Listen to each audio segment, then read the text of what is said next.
રિક્ષા ભાડા વધારાની બાબત આવી ત્યારે કેટલાક લોકોના પેટમાં તેલ રેડાયું. અરે ભાઈ, છેલ્લા 4 વર્ષથી રેટ કમિટીનો નિયમ છે દર વર્ષે ભાડું વધવું જોઈએ, તેમ છતાં પણ વધાર્યું નથી.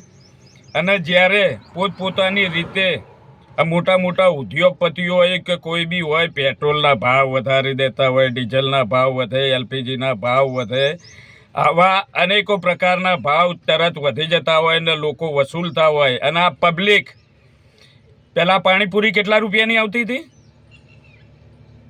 1 રૂપિયાની 10, અત્યારે કેટલામાં મળે છે?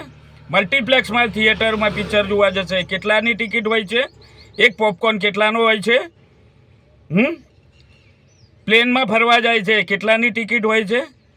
કેમ આવી બધી જગ્યાએ તમે લોકોએ ભાવતાલ કર્યો છે? નથી કર્યો ને? તો આ તો રિક્ષા ચાલકો પોતાની નીતિ નિયમ બાબતનું માંગે છે. એનામાં શું ગુનો કર્યો? બસ ગરીબ રિક્ષા ચાલકોનું ભાડું આવે ત્યારે બસ પેટમાં તેલ રેડાય. અરે અમે લોકો છેલ્લા 4 વર્ષથી હેરાન પરેશાન થાય છે. અમારી રોજીરોટી છે, એની ઉપર કમાવાનું છે અમારે. તો કેમ તમારા લોકોના પેટમાં તેલ રેડાય છે? રિક્ષા ચાલક મિત્રોને પણ એક વાત હું જણાવું, આપણી લડત એવા રિક્ષા ચાલકો માટે પણ છે જે ઉંમરલાયક છે, જે પોતાનો ફોન પણ વાપરી શકતા નથી, સાદો ફોન હોય છે, ઓનલાઈનમાં ધંધો નથી કરી શકતા. એવા લોકોનું પણ વિચારવાનું આપણી ફરજ છે.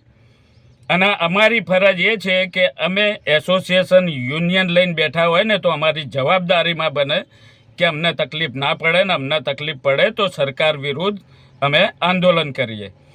અને છેલ્લી વાત રિક્ષા ચાલક મિત્રોને હું કહેવા માગું છું, અત્યારથી જ આપના જે પણ રિક્ષા ચાલક મિત્રો હોય કે આપના પરિવારજનો હોય, એ લોકોને કહી દો કે હવે આપણી લડત ચાલુ થઈ છે. આ લડતમાં સરકારે આપણી માંગણી પૂરી નહીં કરી તો આપણે સૌ મતદાનનો આ વખતે 2026માં મતદાનનો બહિષ્કાર કરવાનો છે. અત્યારથી જ તૈયારી કરી લો.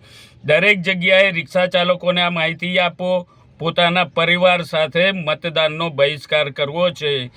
જ્યારે બધાના પોતપોતાની રીતે ભાવ વધારી દેતા હોય છે તો રિક્ષા ચાલકોએ શું ગુનો કર્યો?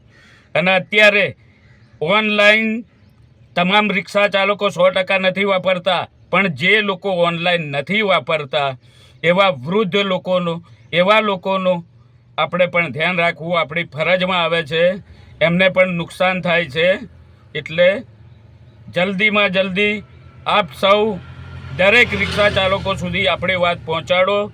સરકારશ્રીની રાહ જોઈએ છીએ કે ક્યારે મળવા બોલાવે છે, નહીં તો આપણી કામગીરી ચાલુ રાખો. જય હિન્દ, જય ભારત.